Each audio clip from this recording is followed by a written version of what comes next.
Welcome back to the Move-In Mindset. In today's podcast, we're going to be going over the commonly asked questions about the application process.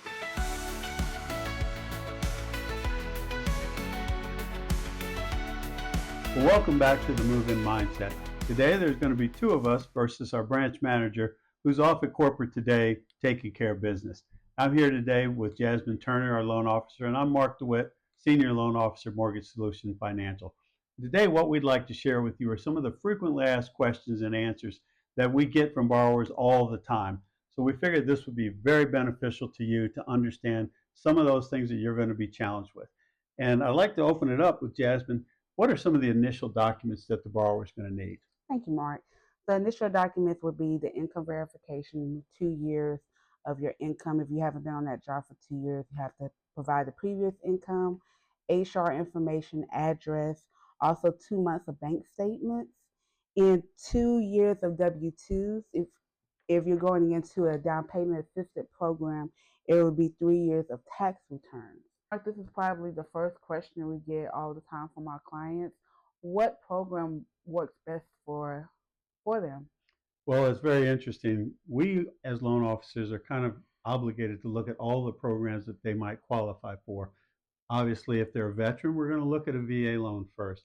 If they're a first-time home buyer, FHA has some of the broadest approvable guidelines, so we're probably going to look at FHA. Somebody that might be a high earner with high income will probably look at a conventional type of product.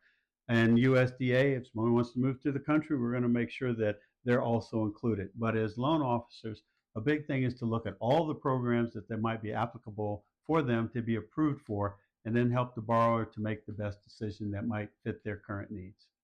Jasmine, here's one that we obviously get a lot of. How much can I get pre-approved for? So it's based on the client credit score, income, and other financial factors plays a part in how much they can get pre-approved for, how much their loan amount can be up to.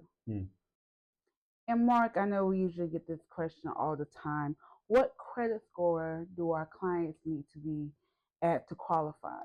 Well, we like to say that, credit scores are like anything else, they're all different. Oh. So the credit range that is available through FICO runs from 460 to 850. Now, we don't want anybody with a 460, and we would love those with 850. But typically, for an FHA loan, we're going to be looking at credit scores between 500 and above. Below 580, however, they have to put 10% down versus above 580. So that's a real distinction that borrowers in that genre have to be aware of. Second is on a VA loan. Mortgage Solutions, we don't have a minimum credit score required. So we take all the comers for our veterans because we love our veterans. On FHA, typically it's going to be anywhere from 3 to 5% down payment, again, depending on if they're first-time home buyers or if they're established home buyers already.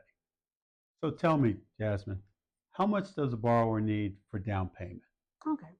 So the borrower would need, for the minimum for FHA is 3.5%.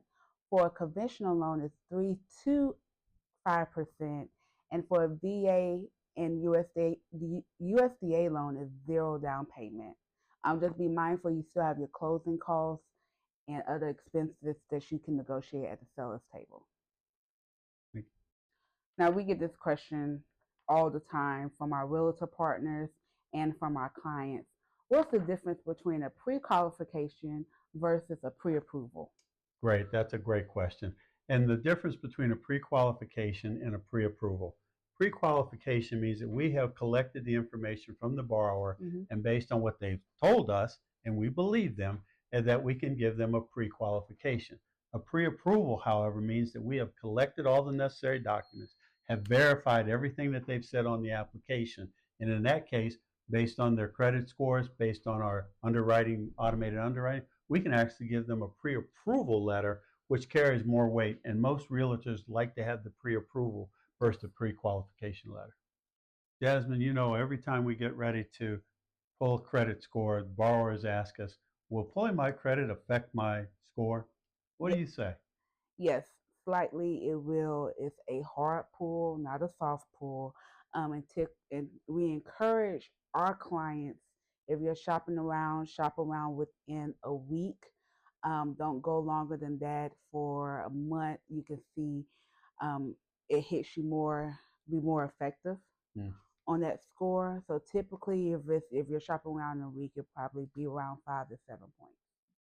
And Mark, our clients would like to know, what are the closing costs and who pays them? Thank you, Jasmine. Yeah, the closing costs consist of things like the attorney's fees, taxes and insurance, fees that we charge for the loan, and these fees can be negotiated by the realtor with the seller to pay either all or a portion. On FHA, they can pay up to 6% of the cost of the loan in closing costs. On a VA loan, they can pay the full amount of the closing costs because there's no down payment. So, but we always like to encourage people to bring the money to the table to have it. If they negotiated that and they don't have to pay them, that's great. But we do like them to understand that they typically run between 3 to 4% of the price of the home. Jasmine, folks are always wondering, once I've made this application, how long does it take for me to actually get into my home? Yeah, so it usually takes our clients between 30 to 45 days. Or if they're going with a new construction or builder, it can take up to 1 year. Mark, I just had this question this morning with a client that's closing tomorrow about gift funds. Where can they come from, and can it be used? Absolutely, yes. Well, gift funds are really loan specific. On an FHA loan, they have to come from a relative or member of the family. Mm-hmm. VA loans, they could come from a relative, member of the family, or a friend. So everyone is specific, but yes, they can get gift funds. They're typically on an FHA loan up to 6% of the price of the loan, and they can also get funds for closing from the seller. So there are multiple options, and we like to discuss all the options by which they could get potentially funds for closing the loan. Thank you again for joining us today for our Q&A on the application process. Please feel free to reach out, contact us in regards to any questions that you may have or comments on our podcast. And we look forward to you coming back for our next episode.